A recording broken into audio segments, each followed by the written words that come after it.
मत्ती 25 अध्याय। परमेश्वर का वचन हमें बताता है कि प्रभु यीशु के आगमन का ये सारी सृष्टि इंतजार कर रही है, परमेश्वर के लोग इंतजार कर रहे हैं। उनमें से कुछ लोग ऐसे हैं जो इन 5 कुमारियों के जैसे हैं जिन्होंने अपने साथ तेल लिया हुआ है, और कुछ लोग हैं 5 कुमारियों के जैसे जिन्होंने अपने साथ तेल नहीं लिया हुआ है। तेल जो दर्शक है वो है इंतजार का, सब्र का, पेशेंस का, बाकी कुछ नहीं है। आपने कई बार मुझसे पूछा जाता है कि क्या तेल दर्शक है पवित्र आत्मा का? तेल पवित्र आत्मा का दर्शक कैसे हो सकता है भला? पवित्र आत्मा उधार मांग के लिया जाता है क्या? तेरा पवित्र आत्मा मुझे दे दे थोड़ा जीने के लिए, ऐसा थोड़ी होता है। पवित्र आत्मा तो हमारे अंदर तब आ जाता है जब हम यीशु मसीह के सामने पश्चाताप करते हैं, गुनाहों से तौबा करते हैं और पानी में डूबकर बपतिस्मा लेते हैं। परमेश्वर का आत्मा हमारे अंदर आ जाता है। तो ये जो तेल है ये एक दर्शक है इंतजार का। इंतजार करते रहना, इंतजार में पक्के रहना, इंतजार करते करते थकना नहीं है। तो ये 2 टुकड़ियां हैं कलीसियाओं की, दोनों की दोनों सो गई हैं। इन्होंने सोचा था हम कुप्पी में तेल लेंगे, हम इंतजार करते रहेंगे। लेकिन जब यीशु मसीह के आने का समय हो गया तो ये सबकी सब सो गई हैं। हमारा जीवन भी ऐसा ही होता है, और कहीं हमारा जीवन ऐसा ना हो जाए, इसीलिए परमेश्वर अपने वचनों के द्वारा हमको आगाह करते हैं। परमेश्वर हमसे कहते हैं कि जब मैं आऊंगा तो संसार में अद्भुत अद्भुत चिन्ह होंगे। प्रभु के आने से पहले हमने आपको बताया था पिछले रविवार को 7 तुरहियां फूकी जाएंगी, है ना, और उसके चिन्ह होंगे। लेकिन वो चिन्ह ऐसे ऐसे भयानक होंगे कि लोग परेशान हो जाएंगे।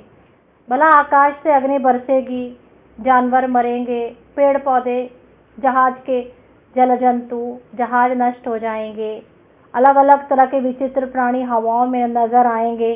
तो लोग परेशान हो जाएंगे ना, परेशान हो जाएंगे। इंतजार करते करते वो लोग परेशान हो जाएंगे, उनका प्रेम ठंडा पड़ जाएगा। बाइबल में क्या लिखा है? सबकी सब सो गई। कुछ लोग कहते थे हम बड़ा इंतजार करेंगे प्रभु का, लेकिन वो सबके सब सो गई। जिनके पास तेल था, इंतजार करने की शक्ति थी, वो भी सो गई। ऐसा अंत के समय में होने वाला है। ऐसा अंत के समय में ना हो, इसीलिए हमको भरपूरी से अंत के समय में पवित्र आत्मा की बारिश हमको मांगनी है। Praise the Lord. तो इंतजार किसका इंतजार अंत तक टिका हुआ रहता है? जो वचनों के ऊपर अपनी टेक लगाए हुए होता है, जिसके पैर वचनों के ऊपर, वचन की चट्टान के ऊपर स्थिर होते हैं, उसका इंतजार पक्का होता है। वो इंसान कभी भी डगमगाता नहीं, चाहे कितनी भी देर होने दो, चाहे कितनी भी देर होने दो। हमको सोना नहीं है। यहाँ पर सोने का तात्पर्य किस बात से है? मान लो जाए कोई नाइट ड्यूटी से आते हैं आपके पापा, और नाइट ड्यूटी से आते हैं और नाइट ड्यूटी 2-3 बजे तक, आप ज़्यादा 2 बजे तक जागेंगे, लेकिन 3 बजे आप सो जाते हैं पक्का। फिर से वो खटखटाते हैं, 2 बार 3 बार खटखटाते हैं, फिर आपको उठ के आप अपनी नींद से फिर दरवाज़ा खोलते हैं। नींद आती है कि नहीं आती इंतजार करते करते? ये बराबर है। भौतिक जो स्वाभाविक है, ये एक स्वभाव है, ये इंसान को नींद आ जाती है। लेकिन प्रभु यीशु मसीह कहते हैं यहाँ पर 10 कुंवारियों के सोने का मतलब निद्रा से नहीं है, नींद से नहीं है। यहाँ पर 10 कुंवारियों के सोने का मतलब है आत्मिक जीवन में जब हम सो जाएंगे। आत्मिक जीवन में इंसान सो जाएगा, प्रभु का इंतजार नहीं करेगा। प्रभु के लिए हमें जागते हुए इंतजार करना है, मतलब हमको प्रभु के लिए पवित्र बने रहना है।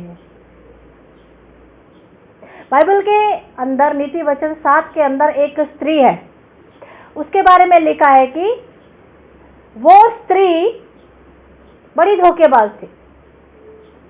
वो स्त्री बड़ी धोखेबाज थी। उसका पति विदेश को गया काम के लिए।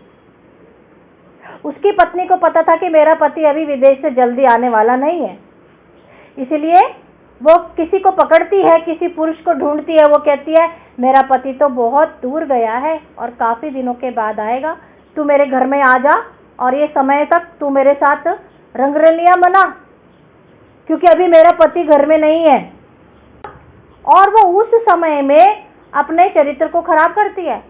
अपने बिस्तर को बेल बूटों से सजाती है, अपनी जिंदगी को अपवित्र कर लेती है, वो गंदे काम करती है।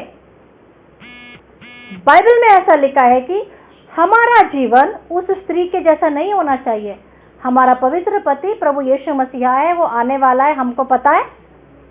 हमको मसीह लोगों को उस स्त्री के जैसा नहीं होना चाहिए। अभी तो यीशु मसीह के आने में देर है, चलो रंगरलियां मनाएंगे, हाँ चलो जो दुनिया के लोग करते हैं चलो वो करेंगे, चलो अभी मूर्ति पूजा करेंगे, चलो व्यभिचार करेंगे, चलो चोरी करेंगे, चलो गंदे काम करेंगे, चलो कुछ तो ऐसा करेंगे जिसको हमारा दिमाग कहता है कि दुनिया के लोग करते हैं, उसमें एंजॉयमेंट होता है, हम भी करेंगे।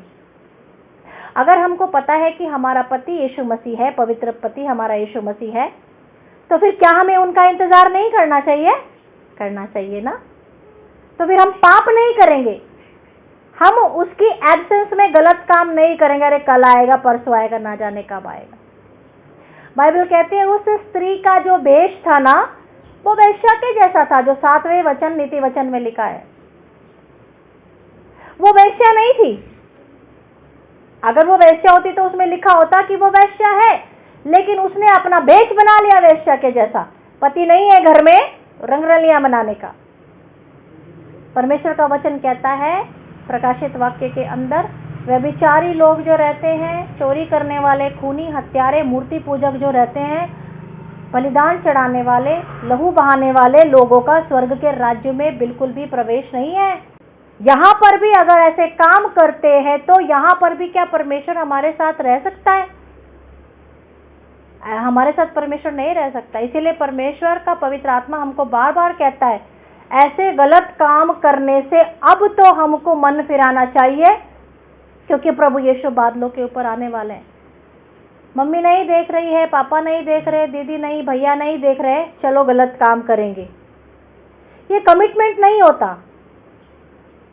Marriage is a commitment, love is a commitment, no. प्रेम एक कमिटमेंट होता है, एक वादा होता है, मैं तेरे लिए पवित्र रहूंगी, तू मेरे लिए पवित्र रहे। जो लोग अब्रॉड जाते हैं काम के लिए, उनके पत्नियां कितना पवित्र रखती हैं अपने आप को, वो एक कमिटमेंट होता है। उससे भी ज़्यादा अच्छा कमिटमेंट, पवित्र कमिटमेंट हमें प्रभु यीशु मसीह के साथ रखना चाहिए। प्रभु यीशु मसीह बादलों पर आने वाले, हमें तो नहीं पता कब आने वाले हैं, लेकिन बाइबल बताती है उनके आने के ऐसे चिन्ह होंगे। लेकिन अंदर से आपको परमेश्वर के लिए पवित्र रहना है। उस नीति वचन 7 में जो स्त्री है, वैसा आप व्यभिचारिणी के जैसा भेष नहीं धारण करना है। पति नहीं है और आपने पीछे रंगरलियां मनानी शुरू कर दी है, वो पाप है, भौतिक पाप है।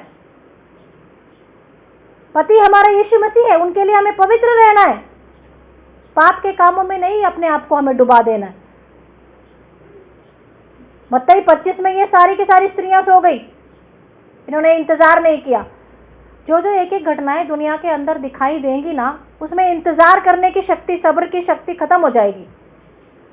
अरे कब आएगा प्रभु, कब आएगा? प्रभु कहता था शिष्यों को, थोड़ी देर रह गई है, मैं तुम्हारे साथ नहीं रहूंगा, थोड़ी देर बाद मैं तुम्हारे पास फिर आऊंगा। उस समय प्रभु ने शिष्यों से कहा, प्रभु 2000 साल हो गए, अब तक नहीं आए। आपको इस बात से क्या मतलब है? प्रभु ने कहा वो आएंगे तो प्रभु आएंगे, प्रभु आएंगे। उनके लिए हमको पवित्र बने रहना है, पवित्र बने रहना है। जो भी मसीह लोग, प्रभु के लोग, प्रभु के इंतजार में अपने सब्र को तोड़ के बैठे हैं, इंतजार नहीं कर रहे हैं कब आएंगे कब आएंगे, और अपने जिंदगी को उन्होंने खराब कर लिया है, निराश हो गए हैं, उन लोगों के लिए आशा है, उन लोगों के लिए आशा है, उन लोगों के लिए आशा है। हमारी जीवित आशा है प्रभु यीशु मसीहा। संसार के लोगों के पास आशा नहीं है, उनकी हिम्मतें टूटती जा रही हैं। फाइनेंशियल क्राइसिस फ्यूचर में बहुत बढ़ने वाले हैं। हमारे बच्चे जो पढ़ लिख रहे हैं, उनका आगे क्या होगा? हम जो इतना पढ़ाई कर रहे हैं, हमारा आगे क्या होगा? हमारा जॉब मिलेगा कि नहीं मिलेगा? आगे भविष्य क्या? सोच सोच के अभी से उनके दिमाग जो है ना पूरे डल हो गए हैं। सोच के आपको कुछ मिलेगा? सिर के बाल सफेद हो जाएंगे। अगर आप परमेश्वर के वचनों पे विश्वास करते हो तो फिर आप उन पे चलिए ना, आप आज्ञा पालन करिए ना। मौज मस्ती रंगरलियों में समय बिताने का टाइम है क्या? प्रभु का वचन कहता है जैसे जैसे उन दिनों को पास आते हुए देखो, वैसे वैसे भक्ति में हमें और ज़्यादा, प्रार्थना में, उपवास में ज़्यादा ज़्यादा समय बढ़ाना चाहिए।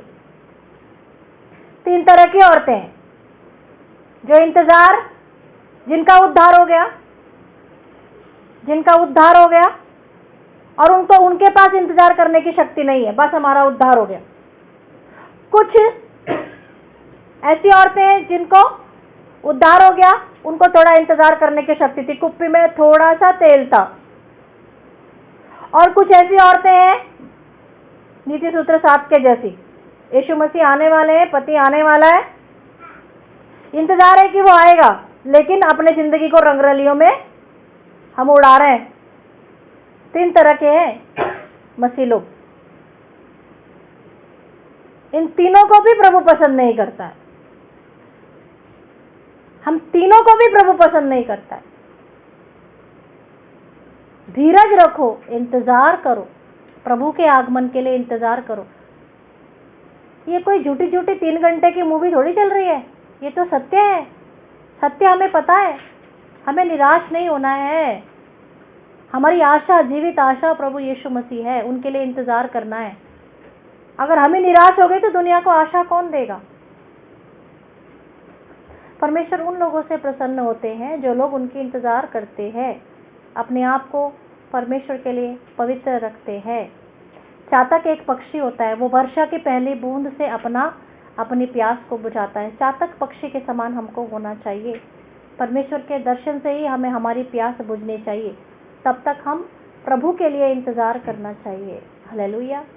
3 तरह के मसीह लोग नहीं बनना है, इंतजार करना है, इंतजार करना है। इंतजार, प्रभु से कहना, प्रभु मेरे अंदर सब्र की इंतजार का तू मेरे अंदर तेल भर दे, ओत प्रोत कर दे, मेरा प्याला उमड़ने लगे इंतजार की शक्ति से, ओत प्रोत होने लगे। मैं उस व्यभिचारी स्त्री के जैसा ना बनूं प्रभु, कि तू आने वाला है, जब आएगा तब तक रंगरलियां मनाते हैं। अरे यीशु मसीह के रक्त की बूंद जो है वो मुझे एक क्षण में पवित्र कर देगी, चलो तब तक पाप में डुबकी लगा लेते हैं। एक बार तुमने पश्चाताप कर यीशु मसीह के नाम में पानी में डुबकी लगा ली तो पाप में डुबकी लगा सकते हो? आप पाप की जिंदगी जी नहीं सकते। जो प्रभु के लोग होते हैं ना, प्रभु के चुने हुए लोग, जो सच में प्रभु ने जिनको चुना है ना, वो लोग पाप को एंजॉय नहीं करते। अगर वो पाप में पड़ जाते हैं ना, उनको तकलीफ होती है कि मैंने ये पाप कर दिया, मैंने ऐसा कर दिया, प्रभु मुझे क्षमा कर, मुझे छुड़ा, और वो पाप से भागते हैं यूसुफ के तरह। वो एंजॉय नहीं करते, वो मौका नहीं ढूंढते, कब मुझे मौका मिलेगा, कब मैं चोरी करूं, कब मुझे कोई देख नहीं रहा है, कब मैं पाप करूं।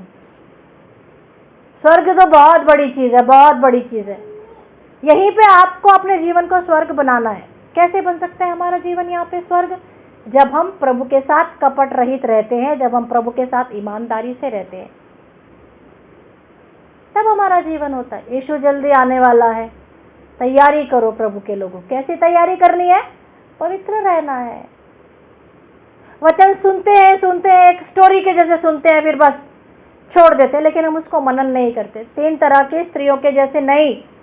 एक ने बपतिस्मा लिया, प्रभु को स्वीकार किया, लेकिन इंतजार की शक्ति नहीं। दूसरे ने पानी में डूब बपतिस्मा लिया, पश्चाताप किया, थोड़ा इंतजार है, लेकिन यीशु आने तक वो भी सो गई। तीसरी ने यीशु मसीह मेरे पति है बोल के आने वाला है, लेकिन वो आएगा, कब आएगा पता नहीं, लेकिन अपनी जिंदगी को पाप में डुबा लिया है, गलत कामों में डुबा लिया। एक ही भविष्यवक्ता है पवित्र आत्मा, जो हमें वचन की ओर आकर्षित करता है, वचन की ओर हमारा ध्यान लेके जाता है। हालेलुया। अच्छा मध्यस्थी कीजिए, उपवास कीजिए, प्रार्थना कीजिए, प्रभु से क्षमा मांगे यदि हमने अपने जीवन को पापों में डालना शुरू कर दिया है और हम उनके ऊपर विजय प्राप्त नहीं कर पा रहे हैं। तो सब लोग सो जाएंगे, यीशु कहता है, लेकिन प्रभु से इंतजार की शक्ति भी मानना है। इंतजार की शक्ति कौन देता है? पवित्र आत्मा। उसने मेरा प्याला उमड़ रहा है, ओत प्रोत करता है मेरे प्याले को। कौन? परमेश्वर, पवित्र आत्मा ऐसा देता है कि ओत प्रोत हो जाता है हमारा प्याला। इंतजार की शक्ति बढ़ती जाती है, बढ़ती जाती है, बढ़ती जाती है। हालेलुया। परमेश्वर का वचन कहता है, दुराचारिणी पत्नी, एक पति की पत्नी अगर व्यभिचार करे तो क्या उसका पति उसको वापस एक्सेप्ट करेगा? नहीं करेगा। लेकिन प्रभु यीशु मसीह का हृदय ऐसा है, धरती के ऊपर हम प्रभु के लोग दुराचारणी पत्नियों के जैसे रहते हैं। प्रभु कहता है वचन को सुन करके अगर हम उन 3 दुराचारणी पत्नियों के जैसे हो गए हैं तो हमें आज क्षमा मांगने की जरूरत है। प्रभु का वचन कहता है मैं ऐसा परमेश्वर हूं, तुम्हारे प्रत्येक पाप को, अपराध को क्षमा करके मैं तुमको गले से लगाऊंगा। प्रभु यीशु मसीह के आने से पहले हमको पवित्र रहना है, इंतजार में पड़ना है। परमेश्वर आप सबको ब्लेस करे। God bless.